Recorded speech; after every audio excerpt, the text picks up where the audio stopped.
കർത്താവ് നിങ്ങളോടുകൂടെ. അങ്ങേ ആത്മാവോടുകൂടെ. ലൂക്കായുടെ വിശുദ്ധ സുവിശേഷത്തിൽ നിന്നുള്ള വായന. കർത്താവേ, അങ്ങേക്ക് മഹത്വം. അധ്യായം 1 39 മുതൽ 56 വരെയുള്ള തിരുവചനങ്ങൾ. അക്കാലത്ത് മറിയം യൂദയായിലെ മലമ്പ്രദേശത്തുള്ള ഒരു പട്ടണത്തിലേക്ക് തിടുക്കത്തിൽ യാത്ര പുറപ്പെട്ടു. അവൾ സഖറിയായുടെ വീട്ടിൽ പ്രവേശിച്ച് എലിസബത്തിനെ അഭിവാദനം ചെയ്തു. മറിയത്തിൻ്റെ അഭിവാദനം കേട്ടപ്പോൾ എലിസബത്തിൻ്റെ ഉദരത്തിൽ ശിശു കുതിച്ചു ചാടി. എലിസബത്ത് പരിശുദ്ധാത്മാവ് നിറഞ്ഞവളായി. അവൾ ഉദ്ഘോഷിച്ചു, നീ സ്ത്രീകളിൽ അനുഗ്രഹീതയാണ്, നിന്റെ ഉദരഫലവും അനുഗ്രഹീതം. എൻ്റെ കർത്താവിൻ്റെ അമ്മ എൻ്റെ അടുത്ത് വരാനുള്ള ഈ ഭാഗ്യം എനിക്ക് എവിടെ നിന്ന്? ഇതാ നിൻ്റെ അഭിവാദന സ്വരം എൻ്റെ ചെവികളിൽ പതിച്ചപ്പോൾ ശിശു എൻ്റെ ഉദരത്തിൽ സന്തോഷത്താൽ കുതിച്ചു ചാടി. കർത്താവ് അരുളി ചെയ്ത കാര്യങ്ങൾ നിറവേറുമെന്ന് വിശ്വസിച്ചവൾ ഭാഗ്യവതി. മറിയം പറഞ്ഞു, എൻ്റെ ആത്മാവ് കർത്താവിനെ മഹത്വപ്പെടുത്തുന്നു, എൻ്റെ ചിത്തം എൻ്റെ രക്ഷകനായ ദൈവത്തിൽ ആനന്ദിക്കുന്നു. അവിടുന്ന് തൻ്റെ ദാസിയുടെ താഴ്മ കടാക്ഷിച്ചു. ഇപ്പോൾ മുതൽ സകല തലമുറകളും എന്നെ ഭാഗ്യവതി എന്ന് പ്രകീർത്തിക്കും. ശക്തനായവൻ എനിക്ക് വലിയ കാര്യങ്ങൾ ചെയ്തിരിക്കുന്നു. അവിടുത്തെ നാമം പരിശുദ്ധമാണ്.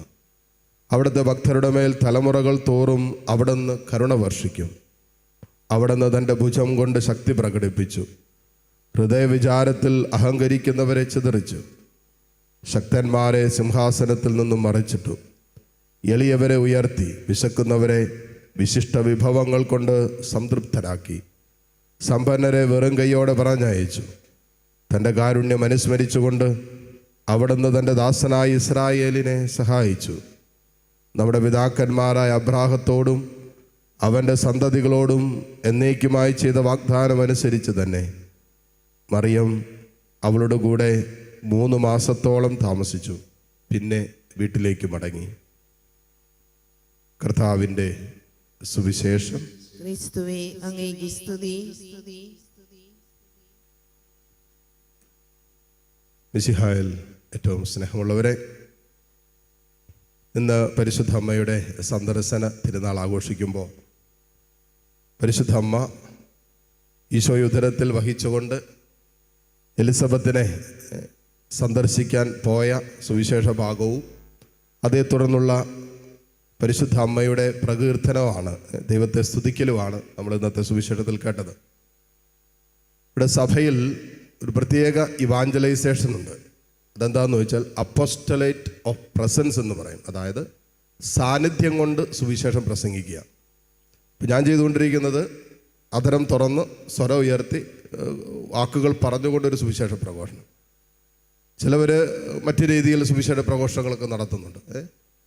ഇത് അപ്പോസ്റ്റലേറ്റ് ഓഫ് പ്രസൻസ് എന്ന് പറഞ്ഞാൽ നമ്മുടെ സാന്നിധ്യം ഒരു സുവിശേഷ പ്രഘോഷണമായിട്ട് മാറണം. സാന്നിധ്യം.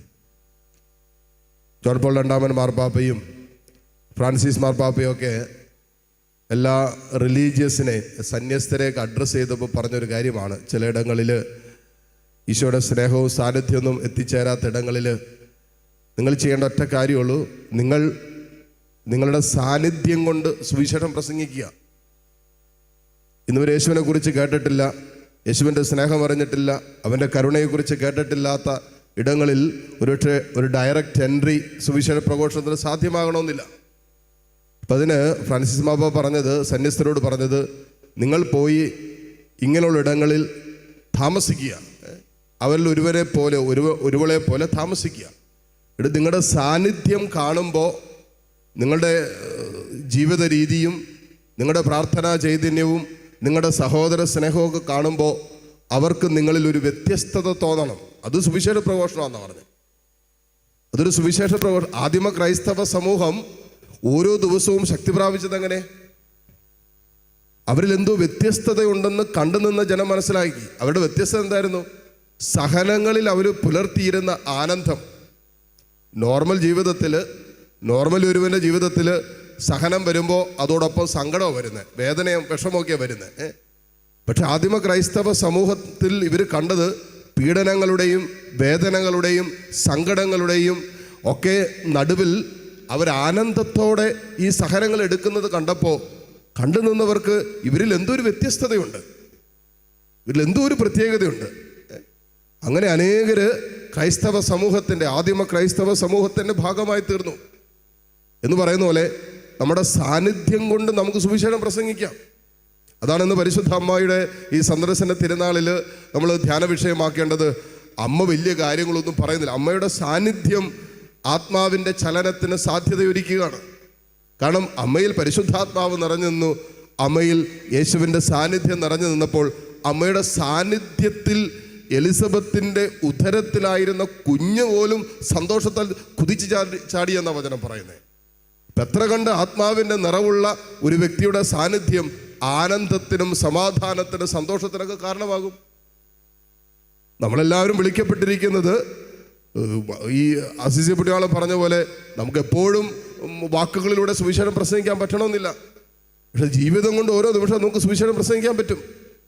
നമ്മൾ ഒരു കുടുംബത്തിലായിരിക്കുമ്പോൾ നമ്മുടെ സാന്നിധ്യം എത്ര പേർക്ക് സന്തോഷം നൽകുന്നതാണ്, സമാധാനം നൽകുന്ന സാന്നിധ്യമാണ്. ചില കുടുംബങ്ങളിലൊക്കെ ചിലർ കുറേ ദിവസത്തേക്ക് മാറി നിന്നാൽ പോലും കുടുംബത്തിലൊന്നും ഒരു കുഴപ്പമുണ്ടാവില്ല. എന്ന് പറഞ്ഞാൽ അവരുടെ അസാന്നിധ്യം പോലും ചില കുടുംബങ്ങളിൽ മനസ്സിലാകാതെ പോകുന്നവരുണ്ട്. അങ്ങനെയുള്ളപ്പോൾ അവരുടെ സാന്നിധ്യത്തിലും വലിയ ഇമ്പോർട്ടൻസ് ഒന്നുമില്ല എന്നുള്ളത് തന്നെയാണ്. നമ്മുടെ സാന്നിധ്യം നമ്മുടെ കുടുംബത്തിൽ വരുത്തുന്ന, നമ്മുടെ സമൂഹത്തിൽ വരുത്തുന്ന ഒരു ചലനമുണ്ട്. ഞാനൊരു വീട്ടിലായിരിക്കുമ്പോൾ, ഞാനൊരു കുടുംബത്തിലായിരിക്കുമ്പോൾ, ഒരു സമൂഹത്തിലായിരിക്കുമ്പോൾ എൻ്റെ സാന്നിധ്യം കൊണ്ട് എനിക്ക് കർത്താവിൻ്റെ സ്നേഹവും കരുണയും ഒക്കെ പങ്കുവയ്ക്കാൻ പറ്റും. അങ്ങനെ നിരവധിയായ സാധ്യതകളിൽ ഓരോ ദിവസവും നമ്മുടെ കുടുംബത്തിൽ നമുക്ക് കിട്ടുന്നത്. നമ്മളിതിനെ പുറത്തേക്ക് പോകുന്നത്. എൻ്റെ ഭവനത്തിൽ എൻ്റെ സാന്നിധ്യം എൻ്റെ കുഞ്ഞുങ്ങൾക്ക് സന്തോഷം കൊടുക്കുന്നുണ്ടോ? എൻ്റെ ജീവിത പങ്കാളിക്ക് ഇത് സമാധാനത്തിൻ്റെ സാന്നിധ്യമാണോ? ആനന്ദത്തിൻ്റെ സാന്നിധ്യമാണോ? അത് നമ്മുടെ സാന്നിധ്യം ചില സമയത്ത് പറയുന്നത് നിന്നെക്കൊണ്ട് മടുത്ത് ഇല്ലേ? അപ്പോൾ ചില കുടുംബത്തിലൊക്കെ ചിലർ പറയുന്നത് നിന്നെക്കൊണ്ട് മടുത്ത്. കാരണം എന്താ? നമ്മുടെ സാന്നിധ്യം അവരനെ മടുപ്പിക്കുന്ന, അസ്വസ്ഥത ഉണ്ടാക്കുന്ന, അല്ലെങ്കിൽ കുടുംബത്തിൻ്റെ സ്വസ്ഥത തല്ലിക്കെടുത്തുന്ന സാന്നിധ്യമായിട്ട് മാറാം. അത് സുവിശേഷത്തിൻ്റെ വിപരീത സാക്ഷ്യമാണ്. അതുകൊണ്ട് നമ്മളെല്ലാം വിളിക്കപ്പെട്ടിരിക്കുന്നത് ഒരു 5ാം സുവിശേഷമാകാനാണ്. 4 സുവിശേഷങ്ങൾ അല്ലേ സഭ കൃത്യമായിട്ട് മത്തായിയുടെയും മർക്കോസിൻ്റെയും ലൂക്കാസ് അല്ലെങ്കിൽ യോഹന്നാൻ്റെ സുവിശേഷങ്ങൾ നമുക്ക് തന്നിട്ടുണ്ട്. എന്തിനാ? യേശുക്രിസ്തുവിനെ കുറിച്ചുള്ള യഥാർത്ഥമായ സത്യം നമ്മൾ മനസ്സിലാക്കാൻ, രക്ഷാകര സത്യത്തിൻ്റെ ആ ഒരു സത്യത്തിലേക്ക് നമ്മൾ ഉയർത്തപ്പെടാൻ കൃത്യമായിട്ട് സഭ നമുക്ക് സുവിശേഷങ്ങൾ തന്നിട്ടുണ്ട്.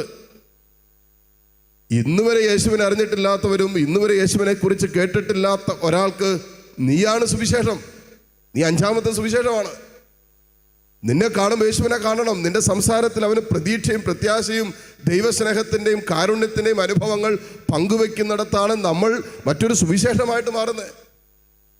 ഇപ്പം നമ്മൾ വലിയ കാര്യങ്ങളൊന്നും ചെയ്തില്ലേലും സഭയിലൊക്കെ എത്രയോ വിശുദ്ധര്, എത്രയോ പുണ്യാത്മാക്കൾ ഒത്തിരി കാര്യങ്ങളൊന്നും ചെയ്തതായിട്ട്, ജീവിതം കൊണ്ട് പ്രവൃത്തിയിൽ ചെയ്തതായിട്ടൊന്നും രേഖപ്പെടുത്തിയിട്ടില്ല എങ്കിൽ പോലും അവരുടെ സാന്നിധ്യം കൊണ്ട് സഭയെ ബലപ്പെടുത്തിയിട്ടുണ്ട്, വിശുദ്ധീകരിച്ചിട്ടുണ്ട്. അവരുടെ പ്രാർത്ഥന കൊണ്ട് ഒത്തിരിയേറെ നന്മകൾ സഭയിൽ സംഭവിച്ചിട്ടുണ്ട്. അപ്പോൾ നമ്മൾ വിചാരിക്കുന്ന പോലെ ഇങ്ങനെ മൈക്ക് കെട്ടിയുള്ള സുവിശേഷ പ്രഘോഷങ്ങൾ മാത്രമാണ് സുവിശേഷ പ്രഘോഷങ്ങൾ. തെറ്റിദ്ധരിക്കരുത്. ഓരോ നിമിഷവും ഈശോയുടെ സ്നേഹവും സാന്നിധ്യവും സമാധാനവും സന്തോഷമൊക്കെ നമ്മളിലൂടെ ഒരാൾക്ക് കിട്ടുമ്പോൾ അത് സുവിശേഷ പ്രഘോഷമാണ്. ഈ സുവിശേഷ പ്രഘോഷണമാണ് ഇന്ന് പരിശുദ്ധ അമ്മ ഈ സന്ദർശന തിരുനാളിൽ എലിസബത്തിനെ സന്ദർശിച്ച് കൊടുത്തത്. ഇതുതന്നെയാണ് നമുക്കുള്ള ഇന്നത്തെ സുവിശേഷത്തിൻ്റെ സന്ദേശം. അത് നമ്മുടെ ഹൃദയത്തിൽ ആ സാന്നിധ്യം അലയടിക്കുമ്പോൾ അത് പ്രകീർത്തനമായിട്ട്, ദൈവസ്നേഹത്തിൻ്റെ പ്രകീർത്തനങ്ങളായിട്ട് അമ്മയുടെ അധരങ്ങളിലൂടെ പുറപ്പെട്ടതുപോലെ നിരന്തരം നമുക്ക് പറയാൻ പറ്റും, എൻ്റെ ചിത്തം എൻ്റെ കർത്താവിൽ ആനന്ദിക്കുന്നു.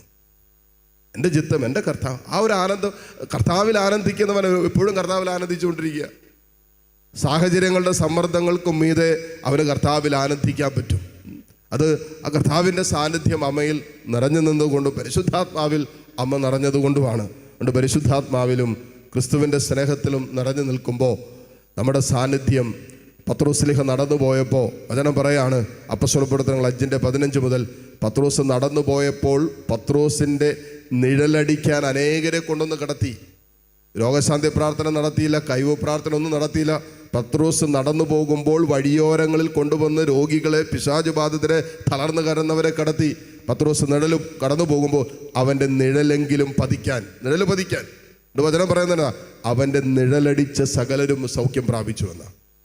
നോക്കിക്കേ, പത്രോസിൻ്റെ നിഴലടിച്ച സകലരും സൗഖ്യം പ്രാപിച്ചു. അപ്പോൾ സാന്നിധ്യം നൽകുന്ന സൗഖ്യം നോക്കിക്കേ.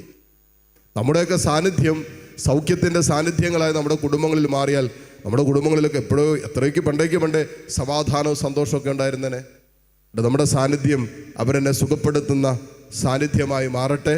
നമ്മുടെ വാക്കുകൾ, നമ്മുടെ പെരുമാറ്റം, നമ്മുടെ മനോഭാവങ്ങൾ, നമ്മുടെ ജീവിതത്തിൻ്റെ ഓരോ ചലനങ്ങളും അവരെന്നെ വിശ്വാസത്തിലും ദൈവസ്നേഹത്തിലും പ്രതീക്ഷയിലും പ്രത്യാശയിലും സൗഖ്യത്തിലേക്ക് നയിക്കുന്ന സാന്നിധ്യമായി മാറട്ടെ എന്ന് പരിശുദ്ധാത്മാവിൽ പരിശുദ്ധ അമ്മ നമ്മളെ ഓർമ്മപ്പെടുത്തുകയാണ്. ഈ അമ്മയുടെ മാധ്യസ്ഥം തേടുകയും അമ്മയുടെ ജീവിത മാതൃക നമ്മുടെ ജീവിതത്തിൻ്റെ മാതൃകയായി ഏറ്റെടുക്കുവാൻ ദൈവം നമ്മെ സഹായിക്കട്ടെ. ഉള്ള കൃപയ്ക്കായി ഈ ബലിയിലൂടെ പ്രാർത്ഥിക്കുകയും ചെയ്യാം. ആമേൻ.